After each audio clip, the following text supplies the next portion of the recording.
That loneliness, right? At some point in the life, we have to meet that in ourselves. We have to meet the places of brokenness and of loneliness is mixed in with aloneness, the joy of aloneness and moments of loneliness. It's all kind of mixed in. And a lot of the time, to avoid going there, because it can feel like empty and, you know, to avoid going there, we can stay in relationships way too long. Tell me about it. We can stay in relationship. People have stayed in relationship all the life because they couldn't walk away, because every time it comes to an end, it's unconscious, but the fear to actually face your loneliness and alone pulls you back in. And I've experienced that for sure, and seen, recognized within that journey, like that I'm actually going back in.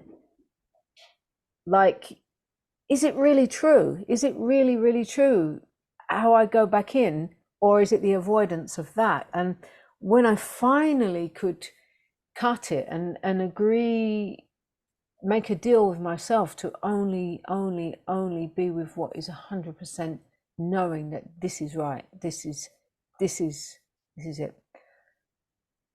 So cutting it, and then came a process which I recognize that everybody must go through in one way or another.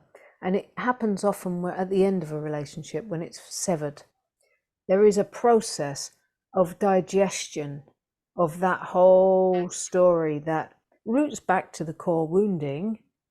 He did this to me, he said, all of that thing going back to the basic core wound that's never been truly met. And in that space, it's like a period of time where you have to meet the loneliness. You have to meet all the places that you turned away from again and again and projected into relationship with the hope of having that hole filled by the other.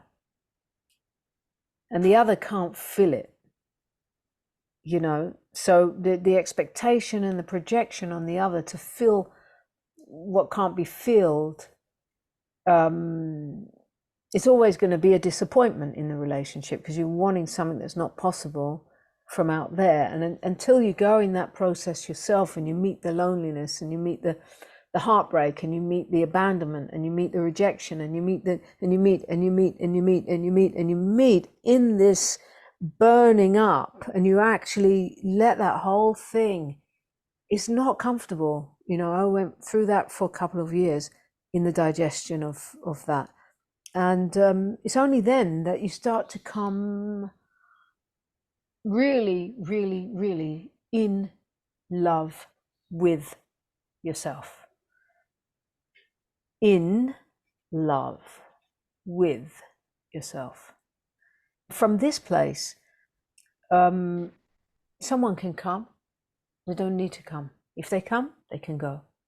It's not a dependent. That's when it becomes possible to relate or not relate, but you will not go in a codependency from this place of fullness, because once you start to relate, any moment that those things are starting to, you have the space to just know that your own wholeness, you know, you got your own, you're in love. So yeah, and that's really a process you must go through, because if you jump out of that to avoid the loneliness to go in, that's where you abandon yourself, and guess what's going to happen over there? Same thing. Self-calls, because you know, it's like you're still coming from the avoidance. Yeah. Yeah, I love it.